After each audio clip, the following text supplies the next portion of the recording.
Titre 3h5 Signification pour aujourd'hui, embrasser la miséricorde et la transformation de Dieu.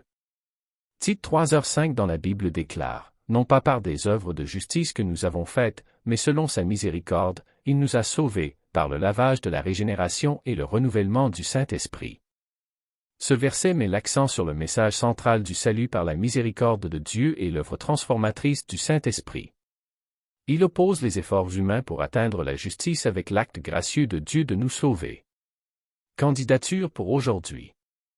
Salut par la miséricorde de Dieu, dans un monde qui met souvent l'accent sur l'autosuffisance et l'accomplissement, titre 3h5 nous rappelle que le salut n'est pas quelque chose que nous gagnons par nos propres bonnes actions ou justice.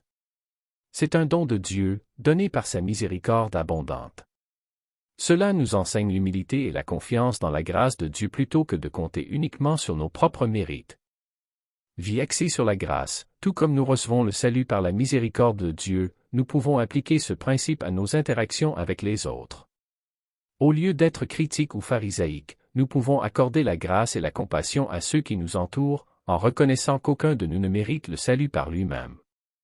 Renouveau par le Saint-Esprit, le concept de lavage de la régénération et de renouvellement du Saint-Esprit, met l'accent sur la transformation continue qui se produit dans la vie d'un croyant.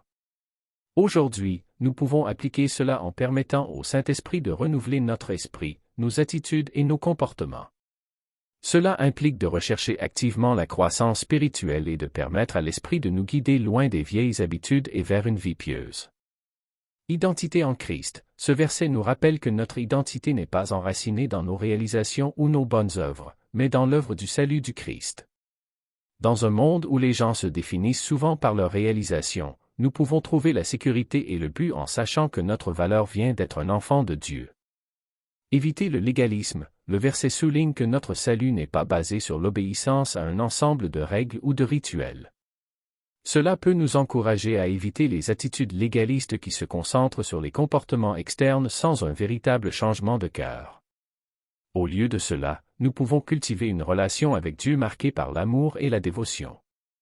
Partager l'Évangile. Lorsque nous partageons le message du salut avec les autres, nous pouvons souligner le fait qu'il ne s'agit pas de ce qu'ils ont fait, mais de la miséricorde et de la grâce de Dieu. Cette approche peut aider à éliminer les obstacles pour ceux qui se sentent indignes ou accablés par leurs erreurs. Cultiver l'humilité, reconnaître que le salut est un don que nous n'avons pas gagné favorise l'humilité. L'humilité nous aide à grandir dans notre relation avec Dieu et avec les autres, en promouvant l'unité et la coopération plutôt que des divisions orgueilleuses.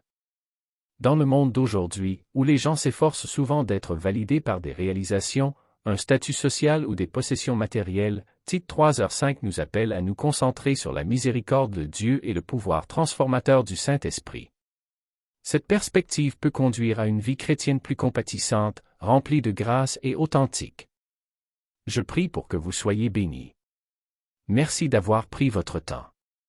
S'il vous plaît, abonnez-vous, aimez et partagez.